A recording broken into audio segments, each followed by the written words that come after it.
드디어 야곱과 그의 온 가족들이 이제 애굽 땅으로 들어갔습니다. 그리고 애굽 땅의 변방인 고센 지역에 잘 도착을 하였지요. 야곱은 미리 아들 유다를 요셉에게 보내어서 자신과 온 가족들이 애굽 땅의 고센 지역에 있을 것이니까 요셉에게 고센 지역으로 올라오라고 알려주었습니다. 그래서 요셉은 수레를 타고 고센 땅으로 올라갔지요. 그리고 드디어 아버지 야곱을 만났습니다. 요셉은 아버지 야곱을 얼싸안고 한참 동안을 울었습니다. 20여 년 만에 부자 상봉의 장면이었습니다. 그것도 아들 요셉이 죽은 줄로만 알았는데 요셉이 살아 있었고 애굽의 총리 대신까지 되어 있었지요. 그야말로 이 아버지 야곱과 아들 요셉의 만남은 참으로 감격스럽고 가슴 뭉클한 장면이 아닐 수가 없습니다. 이 두 사람의 감격스러운 만남의 장면은 그 두 사람이 하염없이 흘리는 눈물로밖에는 설명할 도리가 없었겠지요. 여기에 무슨 말이 더 필요가 있겠습니까?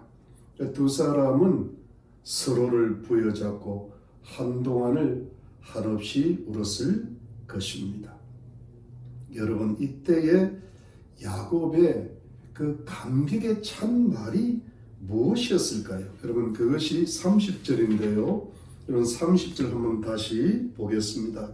이스라엘이 요셉에게 이르되 내가 지금까지 살아있고 내가 내 얼굴을 보았으니 지금 죽어도 가하도다. 여러분, 요셉이 요셉아, 내가 살아있었고 이제 내가 내 얼굴을 보았으니까 내가 지금 죽어도 좋다는 뜻이죠.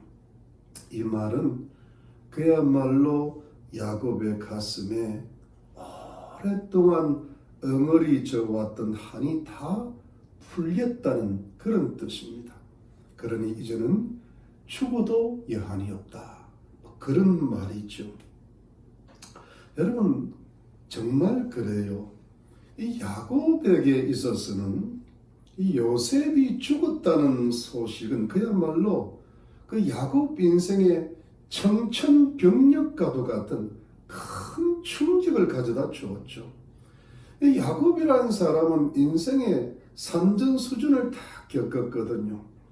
못할 일도 많이 했고 못 볼 일도 많이 보았죠. 겪어서는 안 될 일도 많이 겪었어요. 야곱은 하나님 은혜를 많이 체험했으면서도 또 여러 가지 고통스러운 일들을 많이 또 겪었죠. 근데 그럴 때마다 야곱은 이 모든 일을 잘 헤쳐왔습니다. 힘들고 어려운 일을 겪을 때마다 하나님의 은혜를 받았고 또 하나님의 인도를 누렸고 또 그 속에서 회개하고 순종하면서 또 하나님께 간절히 기도에 힘쓰면서 또 오래 참고 기다리면서 그 모든 어려움을 잘 헤쳐왔고 극복을 해왔던 것이지요. 그러나 그럼에도 불구하고 이 요셉의 일은 달랐어요. 요셉은 야곱이 가장 사랑했던 아들이에요. 그 야곱이 사랑했던 라헬이 죽었잖아요. 그 죽었던 라헬이 낳은 아들이니까 또 이 요셉을 사랑했는데 또 요셉이 모든 형제들 중에 유달리 착하고 하나님을 아주 경외했던 믿음이 좋은 아들이었고 요셉은 하나님으로부터 오는 그런 신비한 꿈들도 꾸었고 야곱은 이 요셉에게 큰 꿈과 희망을 가지고 있었죠. 그야말로 야곱의 어떤 기쁨이었는데 그런데 어느 날 요셉이 갑자기 죽었다는 소식을 들었던 것이지요. 이때 야곱은 인생에 큰 충격을 받았어요. 이 야곱은 아들 요셉의 죽음 사건 이후로 인생의 모든 것이 완전히 한풀 콱 꺾여버렸죠. 하나님을 믿는 신앙에도 열정이 없어졌고 자식들을 비롯한 모든 인간관계도 시들해졌고 생활의 모든 범사에 기쁨과 인생의 낙을 잃어버렸죠. 그렇게 살아온 세월이 20여 년이에요. 이 세월은 야곱이 그냥 살기 위해서 산 것이 아니라 살아있으니까 살았던 세월이었죠.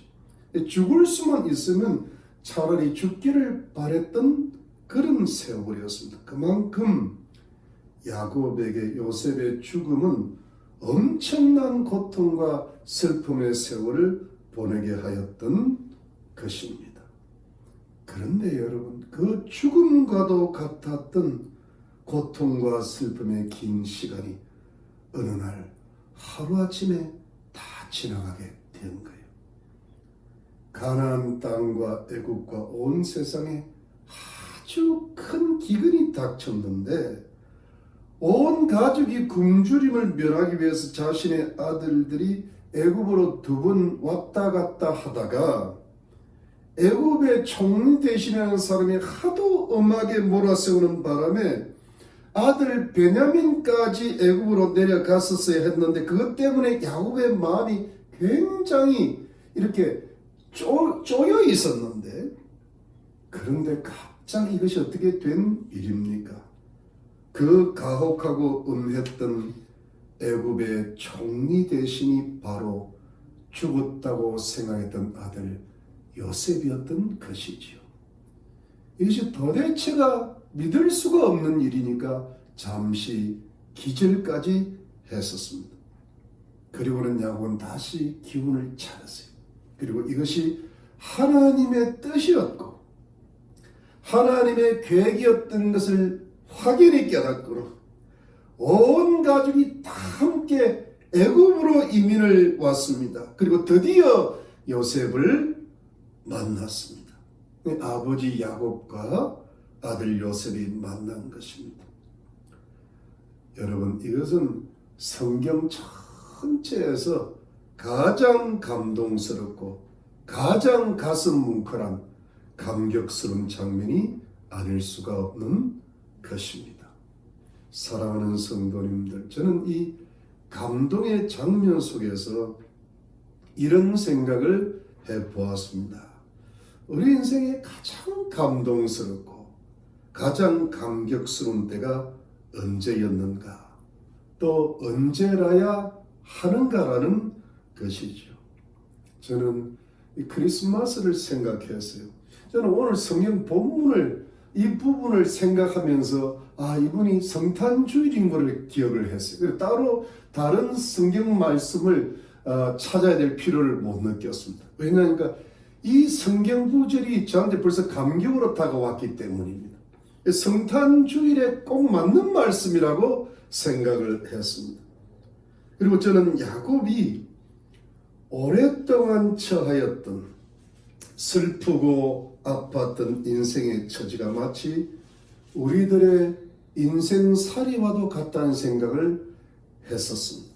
마치 야곱이 살아있었으나 살아있는 것 같지 않게 살았고 먹어도 배 부르지가 않았고 입어도 따뜻하지가 않았고 누워도 편하지가 않았고 사는 기쁨과 행복이 없었고 인생의 꿈과 희망을 다 잃어버린 것과 같았던 것처럼 마치 하나님의 살아계심을 모르고 하늘나라의 꿈을 잃어버리고 인생에 살아가는 올바른 목적과 의미를 잃고 인생이 도대체 어디에서 와서 어디로 가는지 모르는 채로 살면서 그냥 세상에 태어났으니까 살아가야 되는 거니까 이왕 사는 것이고 일단 살아가야 되니까 이 세상에서라도 잘 살아보기 위해서 이런 욕심 저런 욕심 부리면서 이런 꿈 저런 소망을 가지고 열심히는 살아가지만, 그러나 그 영혼의 밑바닥에는 마치 부모를 잃어버린 고아처럼 나만이 아는 인생의 슬픔과 아픔과 고독과 쓸쓸함이 짙게 드리운 채 그 영혼의 깊은 곳에는 근본적이고 영적인 어둠이 짙게 드리워진 상태로 살아가고 있는 인생의 쓸쓸하고 비극적인 모습을 생각했던 것입니다. 그래서 사람들은 그런 생각을 할 때가 들어있죠. 인생은 어차피 홀로 태어나는 것이고 홀로 왔다가 홀로 살다가 홀로 가는 것이라고 생각하면서 말입니다. 근데 여러분, 이 쓸쓸하고 아팠던 야곱이 누구를 만났습니까? 사랑했던 아들 요셉을 기적적으로 만난 것이죠. 그러면서 야곱은 자신의 오랜 슬픔과 아픔과 영적인 침체와 인생의 깊은 한을 다 풀어내고 씻어내게 되지요. 그리고 새로운 기쁨과 새로운 꿈과 새로운 인생의 감격으로 충만하게 됩니다. 야곱의 영혼과 인생이 새롭게 회복되는 순간이었습니다. 야곱은 엄청난 영혼의 자유와 해방과 감격을 누리게 되었죠. 여러분, 이것이 어떻게 야곱에게 가능하게 되었나요? 사랑하는 아들 요셉을 만났기 때문이죠. 그러면 사랑하는 성도님들, 마치 오랜 세월 야곱과 같았던 우리의 무덤덤한 인생 속에서 어느 날 갑자기 우리를 찾아와 주시고 우리를 만나 주셨던, 마치 야곱에게 있어서 요셉과 같았던 분은 누구이셨습니까? 그분은 바로 하나님의 아들 예수 그리스도이셨던 것입니다. 요셉은 예수 그리스도의 그림자라고 말을 합니다. 야곱을 살려주었던 사람은 요셉이었고 우리를 살려주셨던 분은 바로 하나님의 아들 예수 그리스도이심을 믿는 것입니다. 여러분, 우리 인생을 살리시고 근본적으로 회복시키신 분이 누구십니까?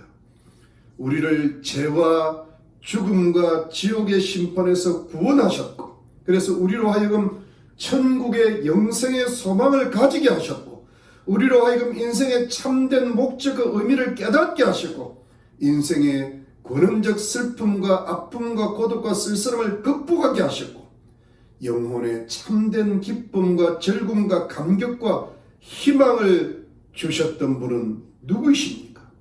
그분은 바로 하나님의 아들 메시아 예수 그리스도이심을 믿는 것입니다.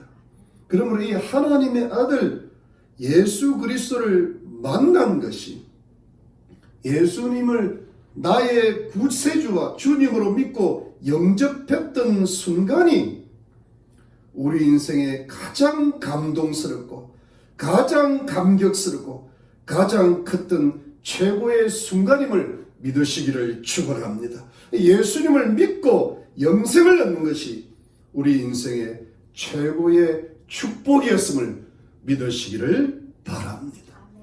여러분, 요셉을 만난 야곱과 요셉을 만나지 못한 야곱은 완전히 다른 인생입니다. 바다 안에서 사는 물고기와 바다 밖으로 나온 물고기는 완전히 다른 개체죠. 이와 마찬가지입니다. 우리 영혼의 구세주이신 예수 그리스도를 만난 영혼과 예수님을 만나지 못한 영혼은 완전히 다른 운명입니다. 인생의 가는 길이 완전히 다르게 됩니다. 천국과 지옥의 길로 갈리게 되는 것이죠. 그러므로 우리는 우리의 구주이시고 주님이신 예수 그리스도를 믿고 예수님과 영원히 살아가는 하나님의 백성들이 된 것을 믿으시기를 바랍니다. 오늘은 성탄 주일입니다. 우리가 만난 요셉은 예수 그리스도이십니다. 그래서 아직도 예수님을 마음속으로 믿지 못하고 예수님을 영적으로 만나지 못하셨다면 오늘 이 성탄주일날 탄생하신 예수 그리스도를 반드시 나의 구세와 주와 주님으로 믿으시고 영접하시기를 바랍니다. 그래서 하나님이 주시는 영생의 선물을 받으시기를 주 이름으로 축원합니다. 여러분, 이제 이 야곱과 요셉의 상봉의 감격적인 장면이 끝났어요. 그런데 여러분, 이제 요셉이 형들에게 무엇인가를 당부를 하고 부탁을 하는데요. 그것이 이제 이 46장 31절로 34절인데, 그리고 나서 요셉이 바로왕을 만나는 장면이 47장 1절로 갔다가, 그리고 또 요셉의 형들이 바로왕을 만납니다. 그게 47장 2절로 6절까지인데, 그러니까 이 모든 것이 한 3단계로 되어 있는데 이 내용은 사실은 똑같은 내용입니다. 여러분, 이게 무슨 뜻인가 하면 애굽의 총리 대신인 요셉의 온 가족들이 가나안 땅에서 이 애굽 땅으로 이민을 왔는데요. 이것이 애굽 왕 바로에게도 아주 큰 소식이거든요. 그래서 애굽 왕 바로 왕에게 요셉이 이 소식을 보고를 해야 되고, 또 온 가족들이 살 땅도 공식적으로 바로 왕의 허락은 받아야 했죠. 왜냐하면 바로 왕은 왕이니까 이렇게 어떤 땅도 소유를 받아야 되고 살 땅을 허락을 받아야 됩니다. 근데 물론 요셉이 이 계획을 다 세워놓았죠. 어떻게 하면 요셉의 가족들이 애굽 땅에서 편안하게 살 수 있을까를 요셉이 아주 지혜롭게 생각을 다 해놓았습니다. 그리고 이 모든 것이 요셉의 계획대로 잘 진행될 것입니다. 그러나 아무리 그래도 바로 왕의 공식적인 허락을 받아야 했습니다. 아무리 요셉이 총리 대신이라도 바로 왕의 공식적인 허락이 있어야 했으니까요.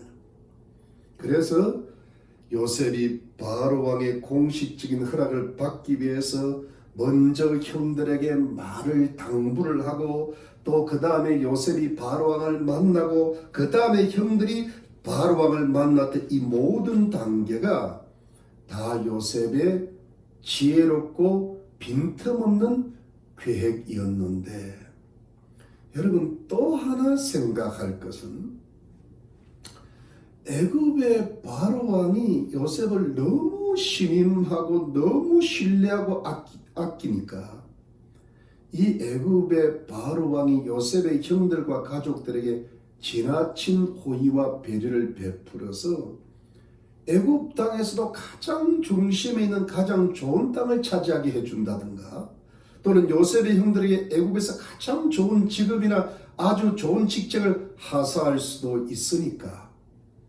이것을 요셉이 먼저 형들에게 당부를 하면서 형들도 그런 생각을 못하게 만들고, 또 바로 왕도 그렇게 못하게 만들도록 요셉이 미리 막았던 것으로 보입니다.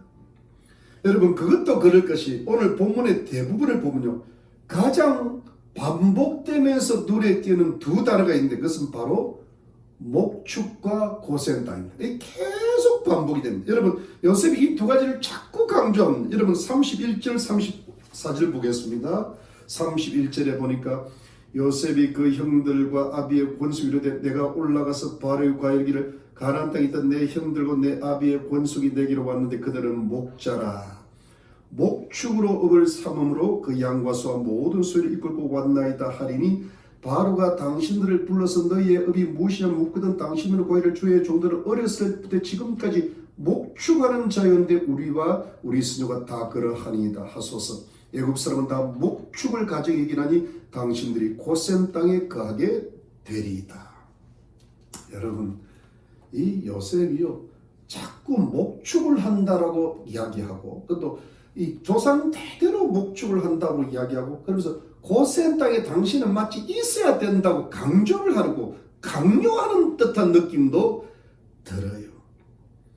그러니까 여러분, 애굽 그렇게 형들이 바로 왕한테 이야기를 하라는 거예요. 그러면 애굽 사람들이 다 목축업을 가정의 일이기 때문에, 그러니까 목축업을 청시하고 천박한 직업으로 여기기 때문에 당신들이 반드시 고센 땅에서 살게 될 것이라는 것입니다. 여러분, 여기서 고센 땅은 나일강의 동쪽에 있는 국경 지방의 땅인데 가나안 땅에서 가장 가깝습니다. 농사 짓는 땅이 아니고 사람들도 많이 사는 땅이 아니고 그냥 목초지로 쓰기에는 아주 넓고 좋은 땅이었죠. 이것을 요셉이 미리 봐놓은 것입니다. 요셉이 보기에는 야곱 가문이 이곳에서 살아야 된다는 것. 그래야 이스라엘 큰 민족으로 자라는데 문제가 없고 애굽 사람들한테도 위협이 안 된다는 그런 뜻이죠. 47장 1절 봅니다. 47장 1절에 보니까 요셉이 바룩에 가서 고하여 가로되 나의 아비와 형들과 그들의 양과 소와 모든 소유가 가나안 땅에서 와서 고센 땅에 있나이다 하고. 그러니까 여기 보니까 양과 소와 모든 소유, 그러니까 이거 뭐냐니까 이들이 목축을 한다는 사실을 계속 강조를 하면서 지금 고센 땅에 있다는 겁니다. 그러니까 바로 왕이 고센 땅에 아예 있게 해달라고 은근히 지금 말을 하고 있는 겁니다. 그래서 47장 2절 봅니다. 2절 보니까 형들 중 5인을 택하여 바룩에 보이니 바룩과 요셉의 형들이 묻되 너희 세급이 무엇이냐. 그들이 바룩에게 대답하되 종들은 목자이온데 우리와 선주가 다 그러하나이다 하고 그들이 또 바룩에게 구하되 가나안 땅에 기근이 심하여 종들의 때를 칠 곳이 없기로 종들이 이곳에 우거하러 왔으니 청컨대 종들로 고센 땅에 거하게 하소서. 아예 그냥 형들이 고센 땅에 있게 해달라고 그럽니다. 5절 바룩과 요셉이 일러가로되 내 아비와 형들이 내게 왔은즉 애굽 땅이 내 앞에 있으니 땅에 좋은 곳에 내 아비와 형들로 가게 하라. 고센 땅에 그들로 가게 하고 그들 중에 능한 자가 있는 줄 알거든 그들로 나의 짐승을 주관하게 하라. 결국은 뭐예요? 이 형들이 5명만, 이 5라는 숫자는 애굽 사람들이 가장 좋아하는 숫자라 그래요. 그러면서 이 바로 왕의 마음을 편안하게 하면서 자기들은 조상 대대로 목축을 하는 사람이고 양과 소 떼를 다 지금 몰고 왔고 자기들이 지금 고센 땅에 있는데 아예 고센 땅에 살게 해달라는 겁니다. 그러니까 바로 왕이 뭐예요? 들어보니까 고센 땅에 거해야 되겠거든. 왜? 목축업을 하는 사람들도 이렇게 가까이 오면 천박하게 되잖아요. 그리고 가정이 여기니까 멀리 하면서도 자기들이 거기 있다 그러니까 그냥 그렇게 하라고 허락을 하는 장면입니다. 이렇게 함으로써 야곱의 가문이 결국은 고센 땅에서 목축을 하는 사람들로 애굽 땅에서 자리 잡게 되는 것이지요. 여러분, 이 부분을 가만히 보면 마치 요셉의 아주 잘 짜여진 각본 같아요. 그러니까 요셉의 추도 면밀한 계획이죠. 이렇게 어떻게 보면 이렇게 밀어붙인다는 느낌이 들어요.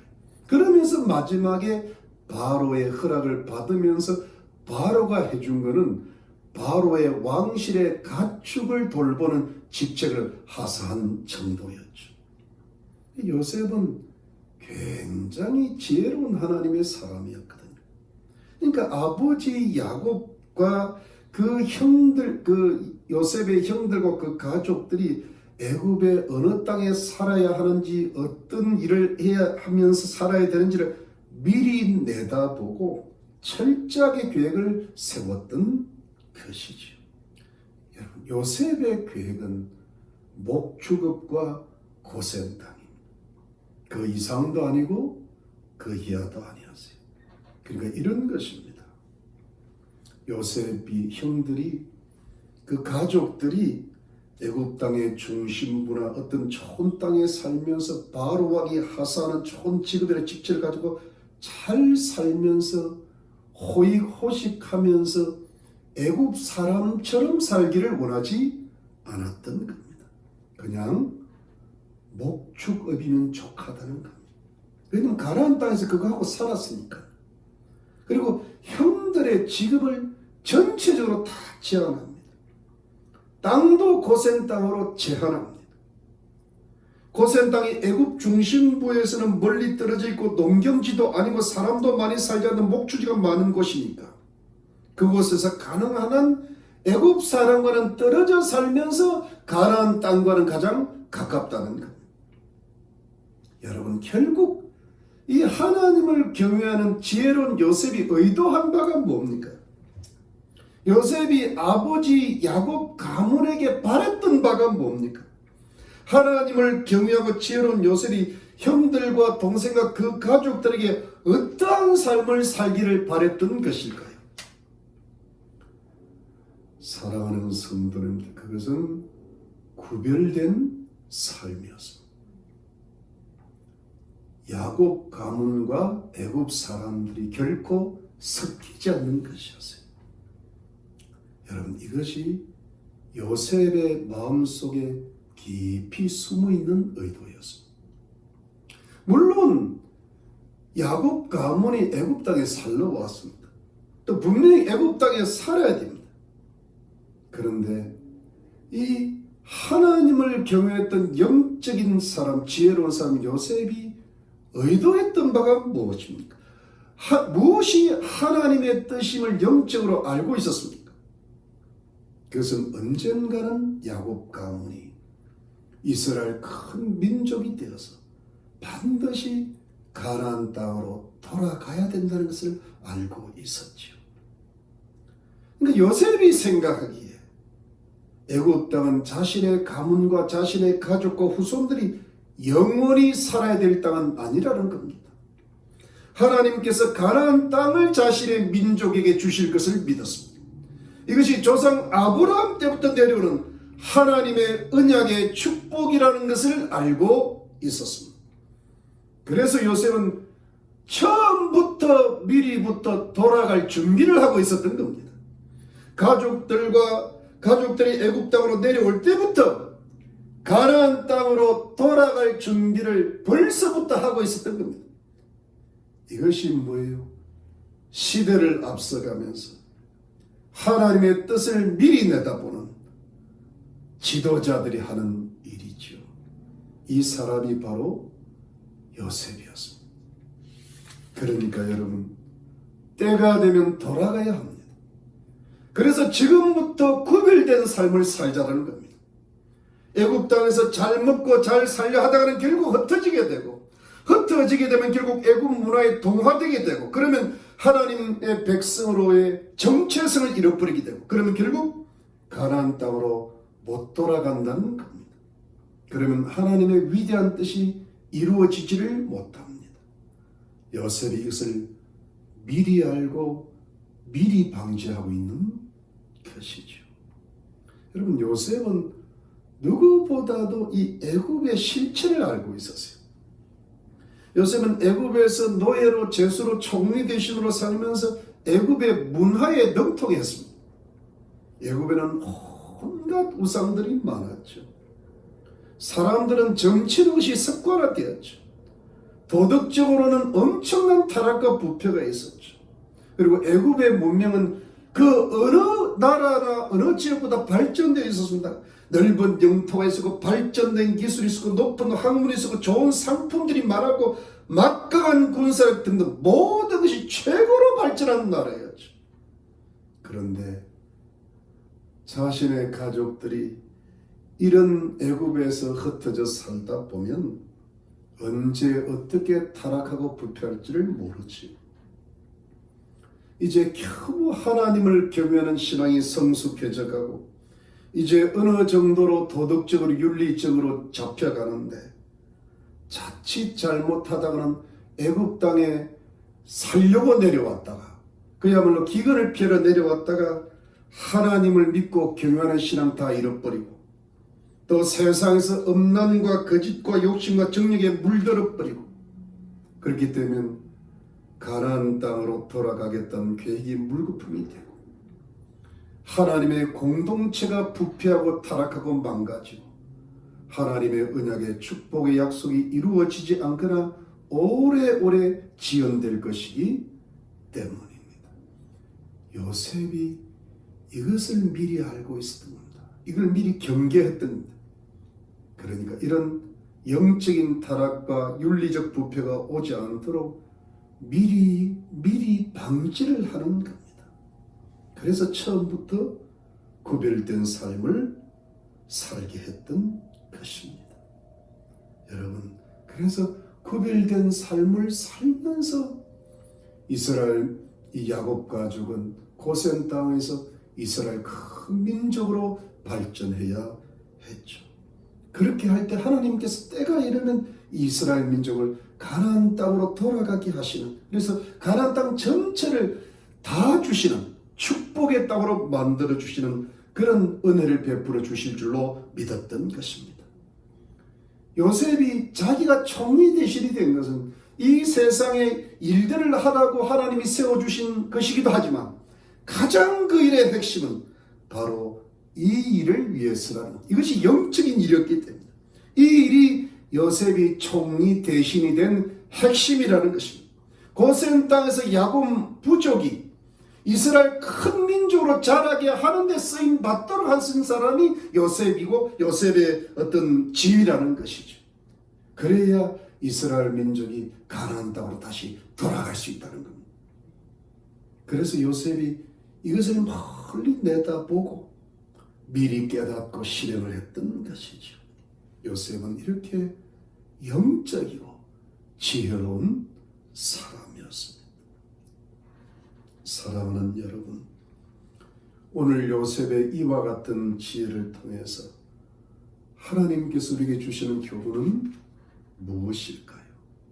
그것은 우리 하나님의 거룩한 백성들의 삶은 구별되고 제한된 삶이라는 것입니다. 구별되고 제한된 삶을 살아가는 존재가 하나님의 백성들이라는 것입니다. 여러분, 구별되고 제한된 삶이라고 하니까 어찌 보면 우리에게 조금 답답하고 마치 우리의 많은 자유를 빼앗는 것 같은 느낌으로 들릴 수도 있지요. 그런데 여러분, 여기서 구별이라는 뜻은 아주 영적이면서도 도덕적인 구별을 뜻하는 것입니다. 즉, 우리가 분명한 것은 내가 영적으로 내 영혼이 예수님 안에서 하나님께 속한 자라는 뜻입니다. 예수님을 믿고 구원을 얻은 하나님의 백성이 되었다라는 뜻입니다. 여러분, 영적으로 말씀드립니다. 세상의 임금은 분명히 마귀라고 성경에 기록되어 있습니다. 그러면 내가 세상에 소속된 것이 아니고 마귀에게 소속된 자가 아니라는 것입니다. 내가 마귀가 지배하는 세상에 소속된 자가 아니라는 것이 분명하다는 것입니다. 그러므로 나의 영적인 소속을, 나의 영혼의 정체가 아주 분명하게 확실하게 드러나는 것입니다. 이것이 구별된 삶의 영적인 본질이라는 것입니다. 그러면 여러분, 제가 여러분께 물어보겠습니다. 여러분은 하나님 소속이십니까? 아니면 마귀 소속입니까? 여러분은 하늘에 속한 자이십니까? 이 세상에, 이 땅에 속한 자입니까? 천국의 영생을 기쁘게 소망을 한 자입니까? 아니면 지옥의 형벌을 받을 운명에 처한 자입니까?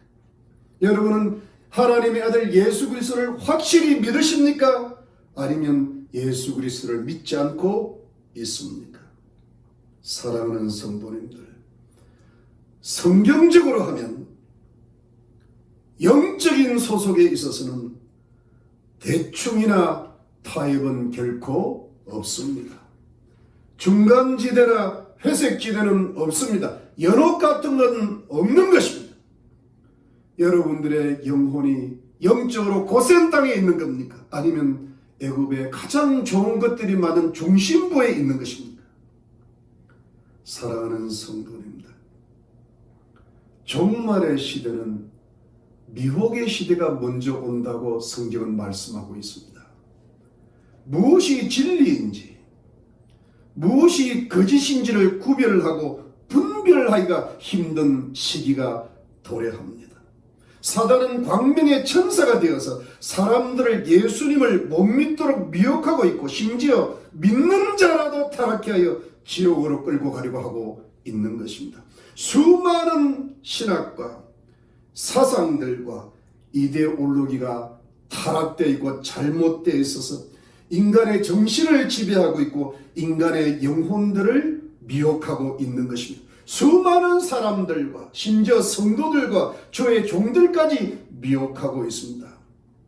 거짓 선지자들이 많았던 그 이스라엘의 멸망의 시기처럼 수많은 거짓된 종들이 난무하고 있죠. 주님의 종들과 성도들과 교회로 하여금 이 세상과 구별된 삶을 살지 못하게 만들고 영적인 가늠을 행하게 만들고 하나님과 세상이 적당히 섞여 있고 예수님과 사탄이 적당히 섞여 있고 타협이 되어 있고 구별이 없고 분별력이 없게 만드는 영적인 중간지대, 영적인 회색지대를 살려고 살아가라고, 세속적인 삶을 살라고, 안일하게 살아도 괜찮다고, 그래도 천국은 가게 될 거라고 마귀는 미혹하고 유혹하고 있는 것입니다.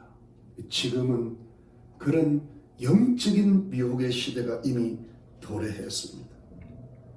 사랑하는 성도님들, 바로 이런 때일수록 우리 희망교회 성도님들은 영적으로 밝히 깨어있게 되어서 나는 하나님께 속한 자이고 나는 하늘나라 영생을 소망하는 자이고 나는 예수님을 믿고 따르는 자이고 내 영적인 소속이 분명히 예수 그리스도 안에서 하나님께 있다고 확실하게 고백하고 분명하게 하여야 될 줄로 믿는 것입니다.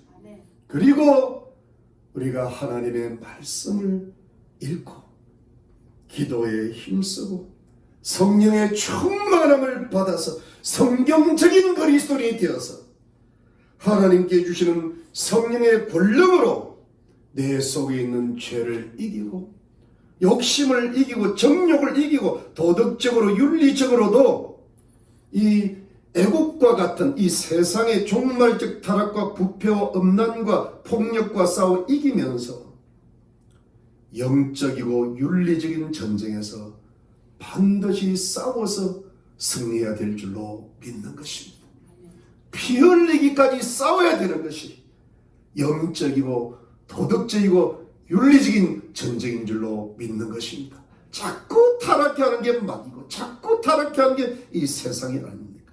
그야말로 영적 도덕적 부패 시대에 영적 도덕적 승리를 이루어 나가야 될 줄로 믿는 것입니다.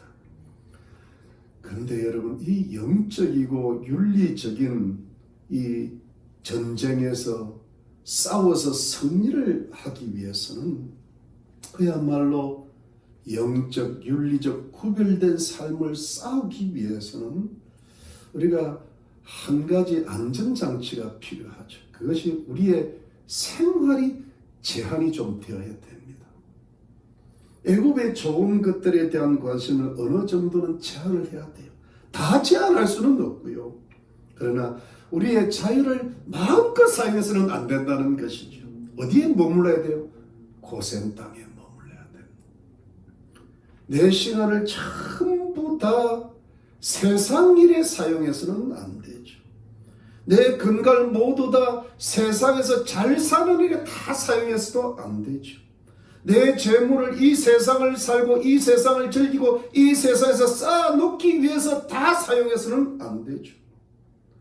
내가 보고 싶다고 다 보고, 내가 가고 싶다고 다 가고, 내가 가지고 싶다고 다 가지고, 내가 먹고 싶다도 다 먹으면 안 되죠. 제한이 와야 되죠. 나의 눈과 나의 발과 나의 손과 나의 마음과 나의 행동을 스스로 제한하실 줄 알아야 됩니다.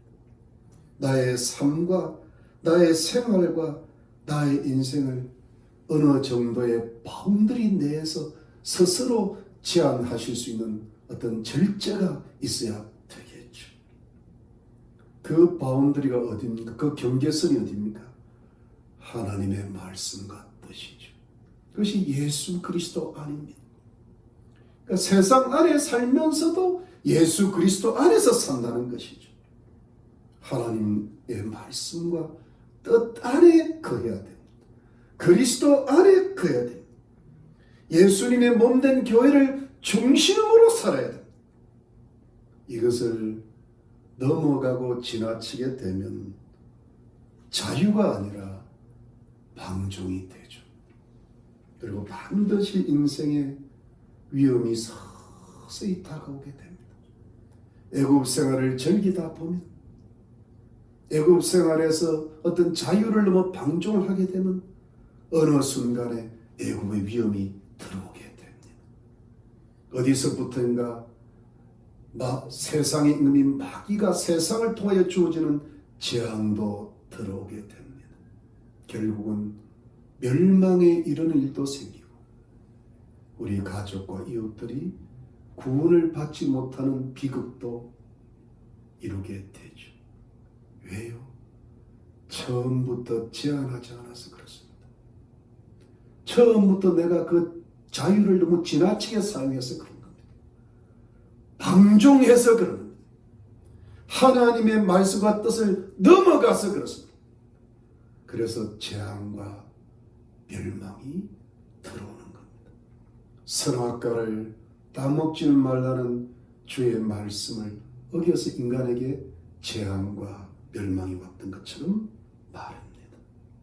그러므로 사랑하는 성도님들, 우리는 이 영적으로 어두운 종말의 시대에 하나님 백성으로서 영적으로 윤리적으로 생활적으로 분명하게 구별되고 제한된 삶을 살아야 될 줄로 믿는 것입니다. 이런 성도들을 이런 삶을 살아간다는 것이 여러분, 우리가 이 애굽 땅에서 고센 땅에서 목축을 하고 살아간다는 것이 어찌 보면 영적으로 구별되고 제한된 삶을 사는 것인데요. 그것이 결코 쉬운 일은 아니죠. 왜냐하면 막 애굽 땅에 좋은 것도 보고 싶고 애굽 땅에 좋은 것을 먹고도 싶고 또 어떤 구경도 하러 가고 싶고 그런 직책을 가지고 그런 땅도 좀 사고 싶고 이러는데,